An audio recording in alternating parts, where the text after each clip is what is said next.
Daremos prosseguimento ao nosso vídeo áudio de O Livro dos Médiuns. Estamos na segunda parte, que é o capítulo número 26.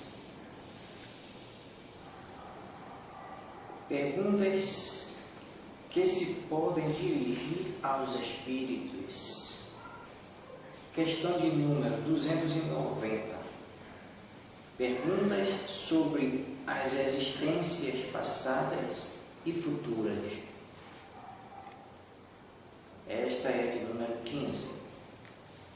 Os espíritos podem nos fazer conhecer nossas existências passadas? Deus permite algumas vezes que sejam reveladas segundo o objetivo, se é para vossa edificação e vossa instrução. Serão verdadeiras, e nesse caso, a revelação é quase sempre feita espontaneamente, de modo inteiramente imprevisto, mas jamais o permite para satisfazer a uma vã curiosidade. Por que certos espíritos jamais se recusam a essas espécies de revelações? São espíritos zombeteiros que se divertem às vossas custas. Em geral, deveis considerar como falsas, ou pelo menos suspeitas, todas as revelações dessa natureza que não têm um fim eminentemente sério e útil. Os espíritos gracejadores se comprazem em atular o amor próprio por pretendidas origens. Há médiuns e crentes que aceitam por dinheiro, contando o que lhes é dito sobre esse ponto, e que não veem que o estado atual do seu espírito não justifica em nada a classe que pretendem ter ocupado. Pequena vaidade com a qual se divertem os espíritos zombeteiros, assim como os homens. Seria mais lógico e mais conforme à marcha progressiva dos seres que tivessem subido do que terem descido, o que seria mais honroso para eles, para que, se pudesse dar fé a essas espécies de revelações, seria preciso que fossem feitas espontaneamente por diversos médiuns estranhos uns aos outros, e que tivesse sido revelada anteriormente. Então, aí haveria razão evidente para crer. Se não se pode conhecer a individualidade anterior, ocorre o mesmo com o gênero de existência que se deve, com a posição social que se ocupou, com as qualidades e defeitos que predominaram em nós? Não. Isso pode ser revelado porque podereis tirar proveito para a vossa melhoria, mas por outro lado, estudando o vosso presente, vós mesmos podeis deduzir o vosso passado. Viu o Livro dos Espíritos, Esquecimento do Passado, número 392. 16. Pode-nos ser revelada alguma coisa sobre nossas existências futuras? Não. Tudo o que vos disserem os espíritos a esse respeito não será senão uma pilhéria, e isso se compreende. Vossa existência futura não pode ser decidida antecipadamente, uma vez que será o que vós mesmos tiverdes feito por vossa conduta sobre a terra, e pelas resoluções que tomardes quando fordes espíritos. Quanto quanto menos tiveres a expiar, mais será feliz. Mas saber onde e como será essa existência, ainda uma vez, é impossível, salvo o caso especial e raro de espíritos que não estão na Terra, senão para cumprirem uma missão importante, porque então seu roteiro, de alguma forma, está traçado de antemão. Lição de número 291. Perguntas sobre os interesses morais e materiais. 17. Podem pedir-lhe conselhos aos espíritos? Sim, certamente.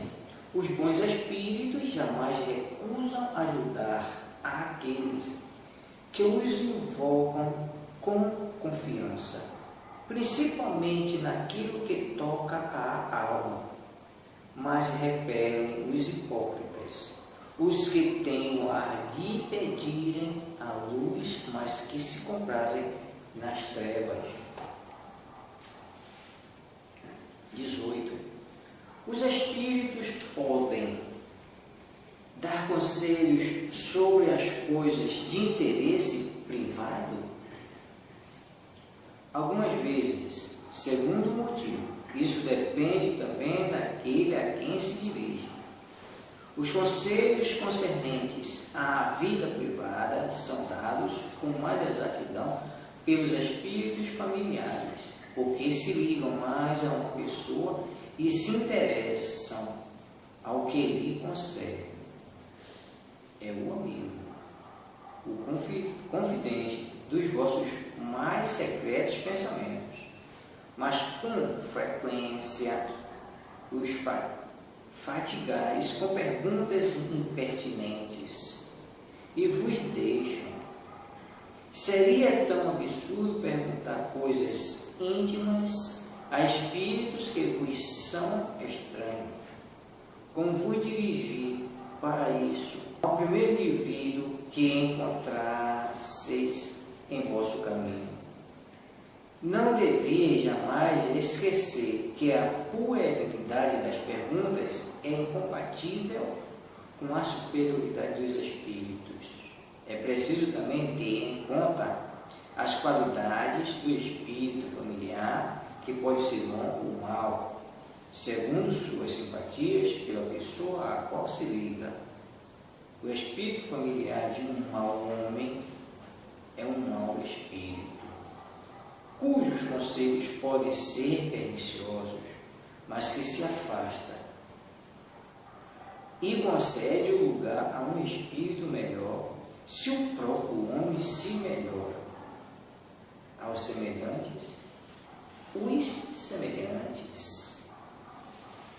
19. Os espíritos familiares podem favorecer os interesses materiais pelas revelações? Podem e o fazem, algumas vezes segundo as circunstâncias, mas estejais seguros de que jamais os bons espíritos se prestam para servirem à cupidez. Os maus fazem cintilar aos vossos olhos mil atrativos para vos estimular e vos mistificar em seguida pela decepção. Sabei também que, se vossa prova é a de suportar tal ou tal vicissitude, vossos espíritos protetores podem vos ajudar a suportá-la com mais resignação, suavizá-las algumas vezes, mas no próprio interesse do vosso futuro. Não lhes é permitido dela vos isentar. Assim é que um bom pai não concede ao seu filho tudo o que ele deseja. Nota: nossos espíritos protetores podem, em muitas circunstâncias, nos indicar o melhor caminho, sem, entretanto, nos conduzirem pela mão. De outro modo, perderíamos toda a iniciativa e não ousaríamos dar um passo sem ter recorrido a eles, e isso em prejuízo do nosso aperfeiçoamento. Para progredir, o homem tem frequente necessidade de adquirir a experiência às suas custas. Por isso, os espíritos sábios, em nos aconselhando, nos entregam frequentemente às nossas próprias forças, como faz um instrutor hábil com seus alunos. Nas circunstâncias normais da vida, nos aconselham pela inspiração e nos deixam, assim, todo o mérito do bem, como nos deixam toda a responsabilidade pelas más escolhas. Seria abusar da condescendência dos espíritos familiares a iludir-se sobre a sua missão, interrogá-los a cada instante sobre as coisas mais vulgares, como fazem certos médicos. Ocorre que, por um sim ou por um não, tomam o lápis e pedem conselhos para a mais simples ação. Essa mania denota a pequenez das ideias. Ao mesmo tempo, há a presunção de crer que se tem sempre um espírito servindo às ordens, não tendo outra coisa a fazer do que se ocupar de nós e de nossos pequenos interesses. De outra parte, é aniquilar o próprio julgamento e se reduzir a um papel passivo, sem proveito para a vida presente e seguramente prejudicial ao adiantamento futuro. Se há puerilidade em interrogar os espíritos para coisas fúteis, não há menos da parte dos espíritos que se ocupam espontaneamente do que se podem chamar os detalhes domésticos. Podem ser bons, mas seguramente são ainda bem terrestres. Lição de número 20. Se uma pessoa deixa ao morrer negócios embaraçados, pode-se pedir ao seu espírito para que ajude a resolvê-los e pode-se também interrogá-los sobre o patrimônio real que deixou. No caso desse patrimônio não ser conhecido, se for no interesse da justiça, ouvidais de que a morte é uma libertação das preocupações terrenas. Credes, pois, que o espírito que está feliz com a sua liberdade venha de boa vontade retomar sua prisão para se ocupar com coisas que não mais lhes interessam, para satisfazer a cupidez dos seus herdeiros, que talvez se rejubilem com sua morte, na esperança de que lhes seja proveitosa. Falais de justiça, mas a justiça está na decepção da sua cobiça. E o princípio das punições que Deus reserva à sua avidez de bens terrenos. Aliás, as dificuldades que algumas vezes deixa a morte de uma pessoa fazem parte das provas da vida, e não está no poder de um espírito dela vos livrar, porque estão nos decretos de Deus. Nota: a resposta acima desapontará, sem dúvida, os que imaginam que os espíritos não têm mais nada a fazer do que nos servirem de auxiliares, clarividentes para nos guiarem, não para o céu, mas sobre a terra. Uma outra consideração vem em apoio dessa resposta. Se um homem deixar durante a sua vida os seus negócios em desordem por incúria, não é verossímil que, depois da sua morte, tenha mais cuidado com eles, porque deve estar feliz em livrar-se dos incômodos que lhes causaram, e por pouco que seja elevado, lhes dará menos importância com espíritos do que com o mundo. Quanto aos bens desconhecidos que pôde deixar, não tem nenhuma razão para se interessar pelos ávidos herdeiros, que provavelmente nem pensariam neles se não esperassem deles alguma coisa. E se estiver ainda imbuído de paixões humanas, poderá se aborrecer com seu desapontamento.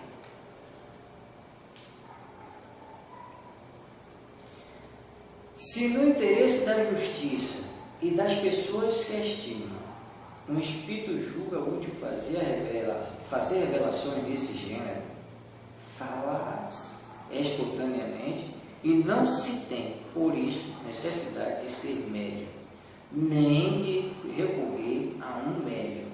Ele conduz ao conhecimento das coisas por circunstâncias fortuitas, mas jamais será pelo pedido que se lhe faz, uma vez que esse pedido não pode mudar a natureza das provas que se devam suportar.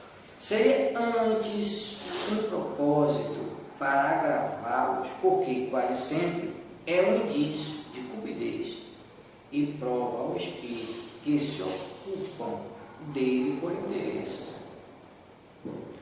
Vê o número 295. Pergunta de número 292. Perguntas sobre a sorte dos espíritos. Lição de número 21. Podem pedir-se aos espíritos notícias sobre a sua situação no mundo dos espíritos?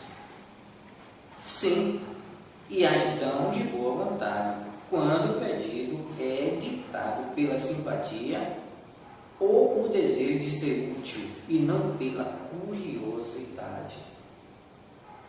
22. Os espíritos podem descrever a natureza do seu sofrimento ou da sua felicidade? Perfeitamente. E essas espécies de revelações são um grande ensinamento para vós, porque vos iniciam na verdadeira natureza das penas e das recompensas futuras, destruindo as ideias falsas que tendes a esse respeito. Tendem a reavivar a fé e vossa confiança na bondade de Deus. Os bons espíritos ficam felizes em vos descreverem a felicidade dos eleitos. Os maus podem ser constrangidos a descreverem seus sofrimentos, a fim de provocar o arrependimento neles. Nisso encontro mesmo, algumas vezes, uma espécie de alívio. E a infelicidade que exala seu lamento na esperança da compaixão. Não ouvideis que o objetivo essencial, exclusivo do Espiritismo, é vosso adiantamento, e é para alcançá-lo que é permitido aos Espíritos vos iniciar quanto à vida futura, vos oferecendo exemplos que podeis aproveitar. Quanto mais vos identificardes com o mundo que vos espera, menos lastimareis aquele em que estáis agora. Esse é, em suma, o objetivo atual da revelação. 23. Evocando-se uma pessoa cuja sorte é desconhecida, pode-se saber, por ela mesma, se ainda existe? Sim. Se a certeza de sua morte não for uma necessidade ou uma prova para aqueles que têm interesse em sabê-lo. Se esta morta pode dar a conhecer as circunstâncias de sua morte, de maneira a poder verificá-la? Se ela, e isso liga alguma importância, o fará, de outro modo, pouco lhe importará. Nota: a experiência prova que, nesse caso, o espírito não está em nada excitado pelos motivos do interesse que se pode ter em conhecer as circunstâncias de sua morte. Se desejas revelá-los, faz por si mesmo, seja por via medianímica, seja pelas visões ou aparições, e pode então dar as indicações mais precisas. Em caso contrário, um espírito enganador pode perfeitamente substituí-lo e se divertir provocando procuras inúteis. Ocorre frequentemente que o desaparecimento de uma pessoa cuja morte não pode ser oficialmente constatada ocasiona entraves aos interesses de família. Não foi senão, nesse caso, muito raro e muito excepcional que vimos os espíritos colocarem no caminho da verdade, depois do pedido que lhes foi feito. Se quisessem fazê-lo, o poderiam, sem dúvida, mas frequentemente isso não lhes é permitido, se esses embaraços são provas para aqueles que estariam interessados em delas se isentarem. É, pois, se engodar com uma esperança quimérica, perseguindo por esse meio descobrimentos de heranças nas quais o mais positivo é o dinheiro que se depende para esse efeito. Não faltam espíritos dispostos a alimentarem semelhantes esperanças e que não têm nenhum escrúpulo em induzirem a diligências das quais frequentemente se está muito feliz de sair com um pouco de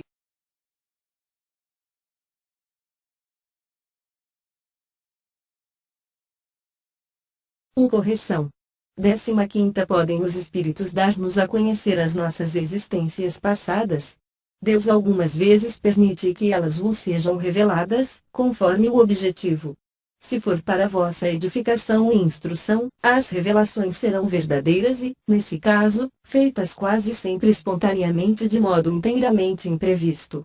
Ele, porém, não o permite nunca para satisfação de vã curiosidade, porque aqui alguns espíritos nunca se recusam a fazer esta espécie de revelações. São espíritos brincalhões, que se divertem à vossa custa. Em geral, deveis considerar falsas, ou, pelo menos, suspeitas, todas as revelações desta natureza que não tenham um fim eminentemente sério e útil. Aos espíritos zombeteiros apraz lisonjear o amor próprio, por meio de pretendidas origens, há médiuns e crentes que aceitam como boa moeda o que lhes é dito a esse respeito e que não veem que o estado atual de seus espíritos em nada justifica a categoria que pretendem ter ocupado. Vaidadezinha que serve de divertimento aos espíritos brincalhões, tanto quanto para os homens. Fora mais lógico e mais consentâneo com a marcha progressiva dos seres que tais pessoas houvessem subido, em vez de terem descido, o que, sem dúvida, lhe seria mais honroso. Para que se pudesse dar crédito a essa espécie de revelações, necessário seria que fossem feitas espontaneamente, por diversos médiuns estranhos uns aos outros e ao que anteriormente já fora revelado. Então, sim, razão evidente haveria para crer-se. Assim como não podemos conhecer a nossa individualidade anterior, segue-se que também nada podemos saber do gênero de existência que tivemos, da posição social que ocupamos, das virtudes e dos defeitos que em nós predominaram. Não, isso pode ser revelado, porque dessas revelações podeis tirar proveito para vos melhorardes. Aliás, estudando o vosso presente, podeis vós mesmos deduzir o vosso passado. Veja-se, o Livro dos Espíritos, Esquecimento do Passado, n. 392. 2. Correção. 18ª. Podem os espíritos dar conselhos sobre coisas de interesse privado? Algumas vezes, conforme o motivo. Isso também depende daqueles a quem tais conselhos são pedidos.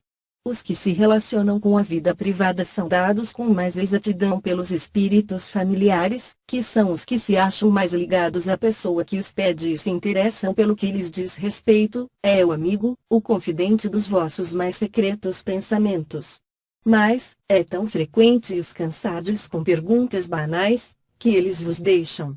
Tão absurdo fora perguntardes, sobre coisas íntimas, espíritos que vos são estranhos, como seria vos dirigirdes, para isso, ao primeiro indivíduo que encontrasseis no vosso caminho.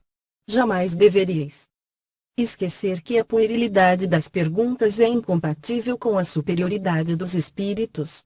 Preciso igualmente eleveis em conta as qualidades do espírito familiar, que pode ser bom, ou mau, conforme suas simpatias pela pessoa quem se ligue. O espírito familiar de um homem mau é mau espírito, cujos conselhos podem ser perniciosos, mas que se afasta e cede o lugar a um espírito melhor, se o próprio homem se melhora. Unem-se os que se assemelham. 3. Correção. 19ª. Podem os espíritos familiares favorecer os interesses materiais por meio de revelações? Podem e algumas vezes o fazem, de acordo com as circunstâncias, mas, ficai certos de que os bons espíritos nunca se prestam a servir à cupidez. Os maus vos fazem brilhar diante dos olhos mil atrativos, a fim de vos espicaçarem e, depois, mistificarem, pela decepção. Ficai também sabendo que, se é da vossa prova passar por tal ou tal vicissitude, os vossos espíritos protetores poderão ajudar-vos a suportá-la com mais resignação, poderão mesmo, às vezes, suavizá-la, mas, no próprio interesse do vosso futuro, não lhes é lícito isentar-vos dela. Um bom pai não concede ao filho tudo o que este deseja. Nota: os nossos espíritos protetores podem, em muitas circunstâncias, indicar-nos o melhor caminho, sem, entretanto, nos conduzirem pela mão, porque, se assim fizessem, perderíamos o mérito da iniciativa e não ousaríamos dar um passo sem a eles recorrermos, com prejuízo do nosso aperfeiçoamento. Para progredir, precisa o homem, muitas vezes, adquirir experiência à sua própria custa. Por isso é que os espíritos ponderados nos aconselham, mas quase sempre nos deixam entregues às nossas próprias forças, como faz o educador hábil com seus alunos. Nas circunstâncias ordinárias da vida, eles nos aconselham pela inspiração, deixando-nos assim todo o mérito do bem que façamos, como toda a responsabilidade do mal que pratiquemos. Fora abusar da condescendência dos espíritos familiares e equivocar-se quanto à missão que lhes cabe ou interrogá-los a cada instante sobre as coisas mais vulgares, como o fazem certos médiuns. Alguns aqui, por um sim, por um não, tomam um lápis e podem conselho para o ato mais simples. Esta mania denota pequenez nas ideias, ao mesmo tempo que a presunção de supor, quem quer que seja, que tem sempre um espírito servidor às suas ordens, sem outra coisa mais a fazer senão cuidar dele e dos seus mínimos interesses. Além disso, quem assim procede aniquila o seu próprio juízo e se reduz a um papel passivo, sem utilidade para a vida presente e indubitavelmente prejudicial ao adiantamento futuro. Se há puerilidade em interrogarmos os espíritos sobre coisas fúteis, menos puerilidade não há da parte dos espíritos que se ocupam espontaneamente com o que se pode chamar negócios caseiros. Em tal caso, eles poderão ser bons, mas, inquestionavelmente, ainda são muito terrestres. 4. Correção. 20ª. Se uma pessoa, ao morrer, deixar embaraçados seus negócios, poder-se-á pedir a seu espírito que ajude a desembaraçá-los? Poder-se-á também interrogá-lo sobre quanto dos haveres que deixou, dado o caso de se não conhecer esse quanto, desde que isso se faça no interesse da justiça. Esqueceis que a morte é a libertação dos cuidados terrenos.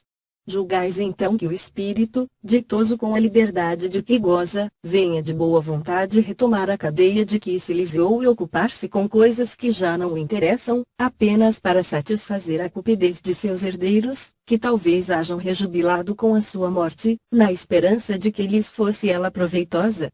Falais de justiça, mas a justiça, para esses herdeiros, está na decepção que lhes sofre a cobiça. E o começo das punições que Deus lhes reserva avidez dos bens da terra. Demais, os embaraços em que às vezes a morte de uma pessoa deixa seus herdeiros, fazem parte das provas da vida, e no poder de nenhum espírito está o libertar-vos delas, porque se acham compreendidas nos decretos de Deus. Nota: a resposta acima desapontará sem dúvida os que imaginam que os espíritos nada de melhor têm a fazer do que nos servirem de auxiliares clarividentes e nos ajudarem, não a subirmos para o céu, mas a nos prendermos à terra. Outra consideração vem em apoio dessa resposta. Se um homem, por incúria durante a vida, deixou seus negócios em desordem, não é de crer que, depois da morte, tenha com eles mais cuidados, porquanto feliz deve sentir-se de estar livre dos aborrecimentos que tais negócios lhe causavam e, por pouco elevado que seja, ainda menos importância lhes ligará como espírito do que como homem. Quanto aos bens desconhecidos que haja podido deixar, nenhum motivo lhe dão para que se interesse por herdeiros ávidos, que provavelmente já não pensariam nele, se alguma coisa não esperassem colher. Se estiver ainda imbuído das paixões humanas, poderá mesmo encontrar malicioso prazer no desapontamento dos que lhe cobiçavam a herança. Se, no interesse da justiça e das pessoas que lhe são caras, um espírito julgar conveniente fazer revelações deste gênero, fala-as espontaneamente, para obtê-las, ninguém precisa ser médium nem recorrer ao médium. O próprio espírito dará conhecimento das coisas, por meio de circunstâncias fortuitas, não, todavia, por efeito de pedidos que se lhe façam, visto que semelhantes pedidos de modo algum podem mudar a natureza das provas que os encarnados devam sofrer. Eles constituirão antes uma maneira de as agravar, porque são quase sempre indício de cupidez e dão a ver ao espírito que os formulam só se ocupam com ele por interesse, veja-se o N. 295. 5. Correção. 22ª Podem os espíritos descrever a natureza de seus sofrimentos ou da felicidade de que gozam. Perfeitamente, as revelações desta espécie são um grande ensinamento para vós outros, porquanto vos iniciam no conhecimento da verdadeira natureza das penas e das recompensas futuras. Destruindo as falsas ideias que hajais formado a tal respeito, elas tendem a reanimar a vossa fé e a vossa confiança na bondade de Deus. Os bons espíritos se sentem felizes em vos descreverem a felicidade dos eleitos, os maus podem ser constrangidos a descrever seus sofrimentos, a fim de que o arrependimento os ganhe. Nisso encontram eles, às vezes, até uma espécie de alívio, é o desgraçado que se lamenta, na esperança de obter compaixão. Não esqueçais que o fim essencial, exclusivo, do Espiritismo é a vossa melhora e que, para o alcançardes, é que os Espíritos têm a permissão de vos iniciarem na vida futura, oferecendo-vos dela exemplos de que podeis aproveitar. Quanto mais vos identificardes com o mundo que vos espera, tanto menos saudosos vos sentireis desse onde agora estáis. Eis, em suma, o fim atual da revelação 23ª evocando-se uma pessoa, cuja sorte seja desconhecida, poder-se-á saber dela mesma se ainda existe? Sim, se a incerteza de sua morte não constituir uma necessidade, ou uma prova para os que tenham interesse em sabê-lo, se estiver morta, poderá dar a conhecer as circunstâncias de sua morte, de modo que esta possa ser verificada. Se ligar a isso alguma importância, falo-á. Se assim não for, pouco se incomodará com semelhante fato. Nota: a experiência demonstra que, nesse caso, o espírito de nenhum modo se acha empolgado pelos motivos do interesse que possam ter os vivos de conhecerem as circunstâncias em que se deu a sua morte. Se ele tiver empenho em as revelar, falo-á por si mesmo, quer mediunicamente, quer por meio de visões ou aparições. No caso contrário, pode perfeitamente um espírito mistificador enganar os inquiridores e divertir-se com os induzir a procederem a pesquisas inúteis. Acontece frequentemente que o desaparecimento de uma Pessoa, cuja morte não pode ser oficialmente comprovada, traz embaraços aos negócios da família. Só excepcionalmente, em casos muito raros, temos visto os espíritos indicarem a pista da verdade, nesse terreno, atendendo a pedidos que lhes são feitos. Se o quisessem, é fora de dúvida que o poderiam, porém, as mais das vezes, isso não lhes é permitido, desde que tais embaraços representem provas para os que anseiam por vê-los removidos. É, pois, embalar-se em quimérica esperança pretender alguém conseguir, por esse meio, entrar na posse de heranças, das quais o único traço positivo que lhes fica é o dinheiro despedindo para tal fim. Não faltam espíritos dispostos a alimentar semelhantes esperanças e que nenhum escrúpulo têm em induzir os que lhes dão crédito a pesquisas, com as quais os que a elas se entregam devem dar-se por muito felizes, quando daí lhes resulte apenas um pouco de ridículo.